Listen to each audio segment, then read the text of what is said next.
বাতাসে এখন ছাতিম আর পলাশের গন্ধ। শীতের রুক্ষতা কাটিয়ে প্রকৃতি সেজে উঠেছে নতুন রূপে। হ্যাঁ বন্ধুরা, বসন্ত এসে গেছে। আর বসন্ত মানেই তো রঙের কোলাহল। কিন্তু একটু ভেবে দেখুন তো, কেন বাংলায় আমরা যেই দিনটিতে খুব শান্তভাবে একে অপরের গালে আবির ছুঁয়ে দোল উদযাপন করি, ঠিক তার পরের দিনই সারা ভারত মেতে উঠে উদ্দাম হোলি খেলায়? এই দুটি কি সম্পূর্ণ আলাদা উৎসব, নাকি একই? কেন মথুরা বৃন্দাবনে হোলি একরকম আর আমাদের শান্তিনিকেতন বা নবদ্বীপে দোল অন্যরকম? আর সবচেয়ে বড় কথা, এই রঙের খেলার আড়ালে কি লুকিয়ে আছে শুধুই ধর্মীয় ভাবাবেগ, না প্রাচীন বিজ্ঞান এবং কালার থেরাপির কোনো গোপন রহস্য? নমস্কার বন্ধুরা, আজকের ভিডিওতে আমরা এই সব প্রশ্নের উত্তর খুঁজব। দোল এবং হোলির ইতিহাস, বিজ্ঞান এবং আধ্যাত্মিকতার এমন কিছু গভীর রহস্য উন্মোচন করব যা হয়তো আপনি আগে কখনো শোনেননি।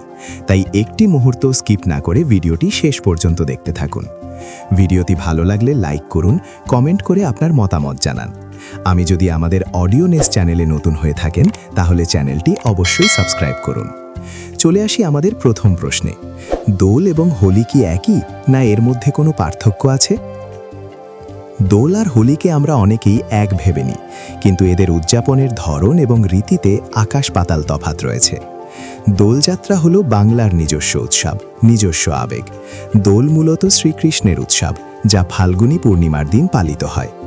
এই দিন সকালে রাধাকৃষ্ণকে সুসজ্জিত দোলায় বসিয়ে কীর্তন ও শোভাযাত্রা বের করা হয়। বাংলার দোলে এক অদ্ভুত স্নিগ্ধতা আছে। এখানে গুরুজনদের পায়ে আবির দিয়ে প্রণাম করার রীতি আছে। রবীন্দ্রনাথ ঠাকুরের হাত ধরে শান্তিনিকেতনে যে বসন্ত উৎসব শুরু হয়েছিল, তা আজ বাংলার দোলের এক অবিচ্ছেদ্য অংশ।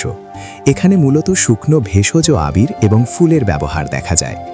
অন্যদিকে হোলি হলো সর্বভারতীয় উৎসব। দোল পূর্ণিমার ঠিক পরের দিন অর্থাৎ প্রতিপদ তিথিতে হোলি খেলা হয়। হোলি হলো বাঁধ ভাঙা আনন্দের উৎসব। উত্তরপ্রদেশ, রাজস্থান, মহারাষ্ট্রে এই উৎসবের চেহারা সম্পূর্ণ আলাদা। মথুরা, বৃন্দাবন এবং বর্ষানায় খেলা হয় বিখ্যাত লাঠমার হোলি, যেখানে নারীরা পুরুষদের লাঠি দিয়ে মজা করে তাড়া করেন। হোলিতে শুকনো আবিরের পাশাপাশি পিচকারি, জল রং, বেলুন এবং ভাং বা গুজিয়া নামক মিষ্টির ব্যাপক চল রয়েছে। এবার চলে আসি হোলির পৌরাণিক ও ঐতিহাসিক প্রেক্ষাপটে। এই উৎসবটি ঠিক কবে শুরু হয়েছিল তা সঠিকভাবে বলা কঠিন, তবে আমাদের পুরাণ এবং ইতিহাসে এর একাধিক গভীর উল্লেখ রয়েছে। তার মধ্যে অন্যতম হল হোলিকা দহন এবং প্রহ্লাদের গল্প। হোলির আগের রাতে যে আগুন জ্বালানো হয় তার পেছনে রয়েছে এক অসীম সাহসের গল্প।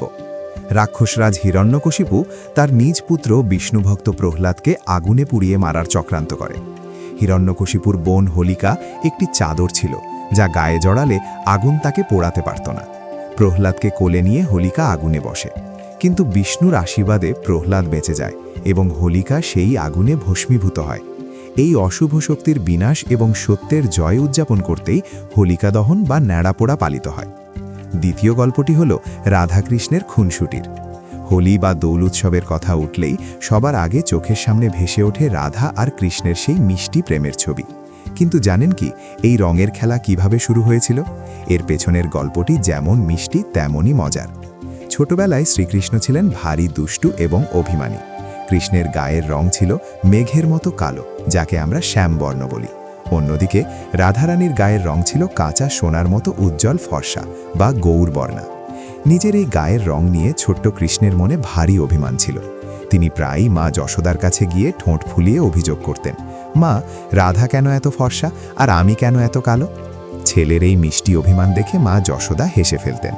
একদিন তিনি কৃষ্ণকে শান্ত করার জন্য মজা করে বললেন, তোর যখন রাধার ফর্সা রং নিয়ে এতই অভিযোগ, তখন এক কাজ কর, তোর যে রং পছন্দ সেই রং নিয়ে গিয়ে ওর মুখে মাখিয়ে দে, তাহলেই তো তোরা দুজন একেবারে এক রঙের হয়ে যাবি।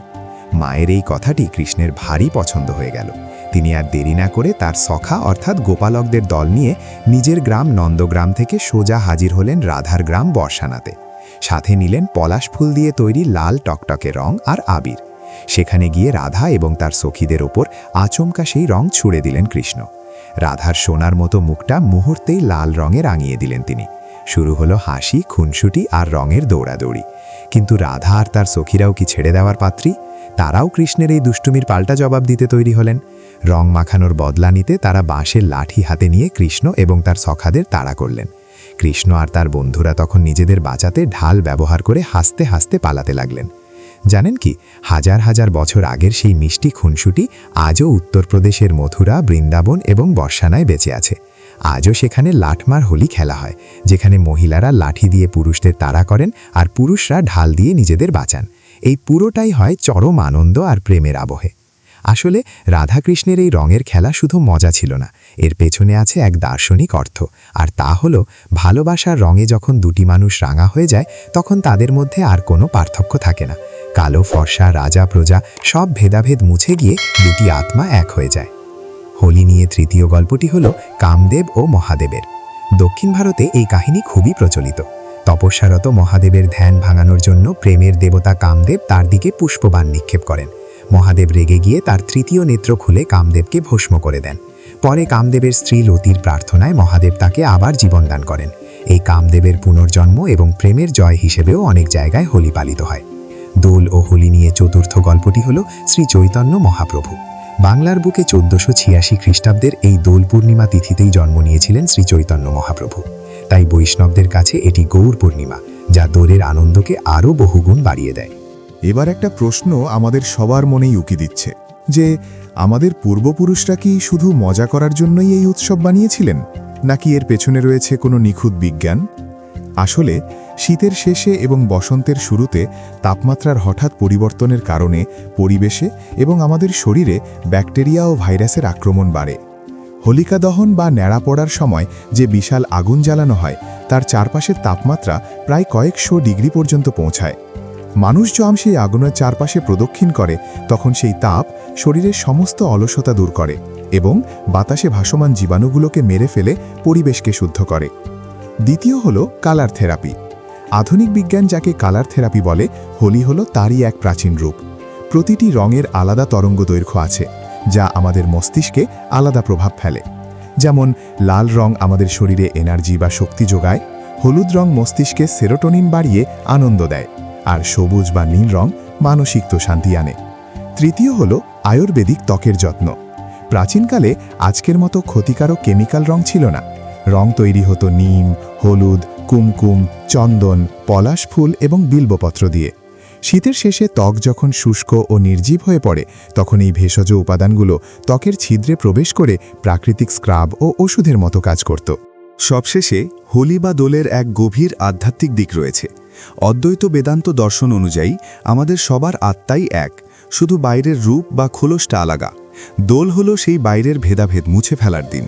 ধরুন আপনি সাদা পোশাকে আছেন, আমি আছি কালো পোশাকে, কিন্তু যখন দুজনের গায়ে লাল, নীল, সবুজ রং মেখে একাকার হয়ে যায় তখন কি আর বোঝা যায় কে ধনী আর কে গরিব, কে কোন জাতের বা কে কোন ধর্মের? রঙের এই খেলায় মানুষের সমস্ত অহংকার মাটিতে মিশে যায়। হোলিকা দহনের আগুনে আসলে কাঠের সাথে সাথে আমাদের ভেতরের ষড়রিপু কাম, ক্রোধ, লোভ, মোহ, মদ ও মাৎসর্যকে পুড়িয়ে ছাই করার কথা বলা হয়েছে। নিজেকে ঈশ্বরের রাঙা চরণে সম্পূর্ণ সমর্পণ করে তার ভক্তির রঙে নিজেকে রাঙিয়ে তোলাই হলো এই রঙের উৎসবের প্রকৃত সার্থকতা।